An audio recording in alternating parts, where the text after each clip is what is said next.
तीन बहनों की लालची भाभी। करिश्मा, रेशमा और मनीषा तीन बहनें हैं। उनका एक भाई भी है, मयंक। मयंक अपनी बहनों को बहुत प्यार करता है, लेकिन मयंक की पत्नी सविता इस मामले में मयंक से बिल्कुल ही अलग है।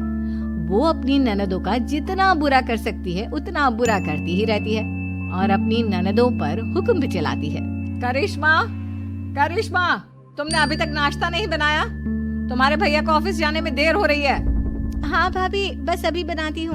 करिश्मा, तुम ये ढीलापन छोड़ दो। कल को पराये घर जाना है। वहाँ अगर तुम इस तरह से काम करोगी तो लोग क्या कहेंगे कि माँ ने और भाभी ने कुछ सिखाया नहीं। और तुम्हारी दोनों बहनें कहाँ है? रेशमा मार्केट गई है और मनीषा सो रही है। क्या? सुबह के 8 बज रहे हैं और ये महारानी अभी भी सो रही है? ये कहते हुए सविता अपनी सास दुर्गा देवी के पास जाती है।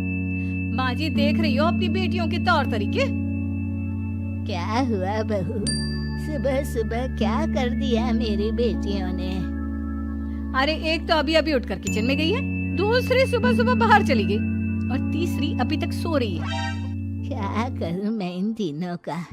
मैं तो परेशान हो गई हूँ। जा जाकर उठा उसे और रेशमा से मैं बात करती हूँ।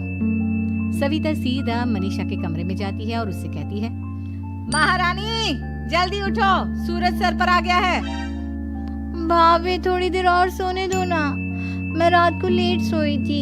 वो क्या ना, यूनिट टेस्ट चल रहे हैं। शराफत से उठती है या नहीं, या फिर पानी की भरी बाल्टी डालूं तेरे ऊपर? नहीं भाभी, मुझे बिस्तर में नहीं नहाना, उठती हूँ मैं। मनीषा जल्दी से उठकर बाथरूम में चली जाती है। सभी आराम से बैठकर नाश्ता कर रहे होते कि तभी रेशमा बाजार से हाथ में सामान लिए आ जाती है। रेशमा को देखते ही सविता उस पर बरस पड़ती है। लो, आ गई महारानी। ऐसा भी क्या सामान लाना था जो सुबह आंख मलते ही बाजार की तरफ रवाना हो गई? भाभी, कल आप ही तो चीख रही थी कि घर का सारा सामान मुझे ही लाना पड़ता है, घर में किसी को भी किसी काम से कोई लेना देना नहीं है। अब मैं बाजार जाकर सामान ले आई तो आपको इस बात से भी तकलीफ हो रही है? देख रही हो माँ जी, अपनी बेटी की जुबान कैंची से भी तेज चलती है। और मयंक, आप तो कुछ कहेंगे नहीं अपनी लाडली बहन को? रेशमा, अपनी भाभी से ऐसे बात नहीं करते। चलो माफी मांगो। भैया, मैं क्यों माफी मांगू? आप भाभी से बोलिए ना कि हम पर कम हुक्म चलाया करे। हम इस घर की बेटियां हैं और आपकी पत्नी की ननद है, नौकरानी नहीं। लो कर लो बात। इनकी भलाई के लिए कुछ भी बोलो तो इन्हें बुरा लग जाता है। इस घर में यही इज्जत है मेरी। देख लो माँ जी, आपकी बेटी किस लहजे में मुझसे बात कर रही है। सविता वहां से चली जाती है। मयंक को बहुत गुस्सा आता है, वो भी वहां से चला जाता है। फिर करिश्मा रेशमा को समझाती है। रेशमा, तुम्हें भाभी से माफी मांग लेनी चाहिए थी ना। लेकिन दीदी, मैंने कुछ किया ही नहीं, तो मैं माफी क्यों मांगू? हाँ करिश्मा दीदी, रेशमा दीदी जैसे ही घर में आई भाभी ही उन पर चिल्ला रही थी। हाँ, मैं मानती हूँ कि गलती भाभी की थी।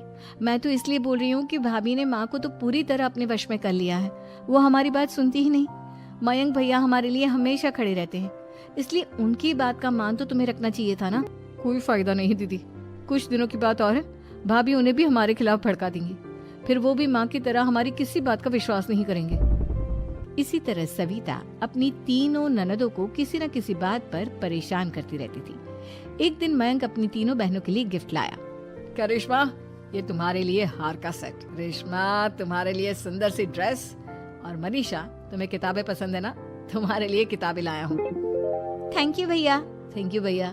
थैंक यू भैया। करिश्मा, तुम्हारा नेकलेस कितना सुंदर है। ये भैया कहाँ से ले आए होंगे? मैंने भैया को 3 दिन पहले फोन पर ये डिजाइन दिखाया था और आज भैया ये ले आए। सविता तो अपनी ननदों के गिफ्ट्स देखकर जल गई और करिश्मा का नेकलेस तो उसे भी बहुत पसंद आया था। अपनी बहनों के लिए कितना अच्छा नेकलेस लेकर आए हैं, मुझे कभी कोई गिफ्ट नहीं दिया। मैं आज ही ये हार चुरा लूंगी। रात में सविता करिश्मा का हार चुरा लेती है और इसी तरह उसे अपनी ननदों की जो भी चीज अच्छी लगती वो उसे मांगती नहीं, बल्कि रात के अंधेरे में चुरा लेती। इसी तरह दिन बीतते गए और सविता ने मयंक के दिल में भी उसकी बहनों के लिए नफरत पैदा कर दी। एक दिन मयंक ने करिश्मा और रेशमा के लिए रिश्ता देखा और ये बात उसने घर में सबको बताई। माँ, करिश्मा और रेशमा के लिए बहुत अच्छा रिश्ता आया है। वो लोग कल इन्हें देखने आ रहे हैं। आप और सविता मिलकर सारी तैयारी कर लेना। ये सुनकर करिश्मा और रेशमा खुश हो जाती हैं, लेकिन सविता सोचती है, अगर इन दोनों बहनों की